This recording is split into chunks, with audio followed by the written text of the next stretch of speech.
my best friend begged me for a place to stay after her breakup. 2 days later, I realized she wasn't planning to leave, and that she'd brought someone with her. This whole mess started on a quiet Tuesday night when I was cleaning up after dinner and got a string of messages from my best friend Lena. She was 27, same as me, and we had been close since high school. The kind of friendship where you think you know everything about each other, where you assume nothing could ever shake the foundation you built over years of shared stories and mutual support. So when she told me that her relationship with her boyfriend Devin had fallen apart that evening, I believed every word without hesitation. She sounded devastated, desperate, and terrified of being alone. She asked if she could stay with me for a few days until she figured things out. The request felt so straightforward, so innocent, and of course I said yes without thinking twice. After all, she had helped me through my own breakup just months earlier. Letting her crash on my couch felt like the least I could do. When she arrived an hour later, she looked exhausted. Her hair was messy, her eyes were red, and she clutched her bag like someone who had just run from a burning building. I hugged her, guided her inside, and tried to make her comfortable. I made tea, set up blankets, and listened as she rambled through a broken explanation of her fight with Devin. The story sounded chaotic, but I assumed her emotions were blurring the details. She talked about arguments that had been simmering for months, the kind that wear down even the strongest relationships.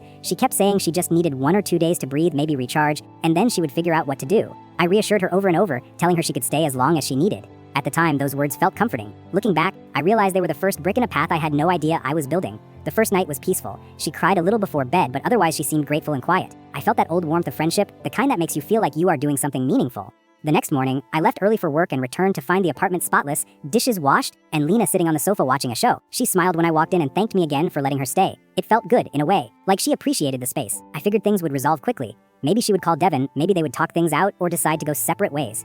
I wasn't expecting what happened next. On the second night, I noticed a few odd things. First, her duffel bag seemed suspiciously full, much more than it had been when she arrived. I shrugged it off, assuming she had reorganized her things. But then I found a suitcase in the hallway closet that definitely had not been there before. At first I thought maybe it belonged to her and she had brought more stuff than I realized, but the suitcase was unfamiliar. I had never seen it before. I opened it a tiny bit and saw folded clothes that were definitely not hers. Men's clothes, sweatshirts, jeans, socks, all neatly packed. I shut it quickly, confused and a little uneasy. That night, I asked Lena casually if she needed anything for her job or errands, trying to figure out how long she thought she would stay. She dodged the question, saying she wasn't ready to think about that yet.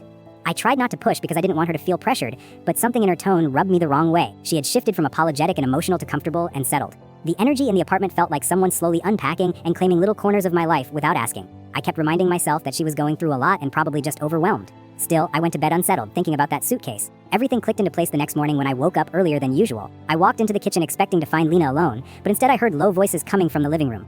2 voices. One of them hers, the other unmistakably male. My heart raced as I stepped closer, trying not to make noise. When I turned the corner, I froze. A man I had never seen before was sitting on my couch, casually eating cereal from one of my bowls like he had lived there for years. Lena sat next to him, legs crossed, talking to him softly. They both looked completely at ease, neither startled when they saw me, which somehow made everything worse. I felt the kind of slow, burning anger that starts in your ribs and rises like smoke. Full story on my channel, linked below.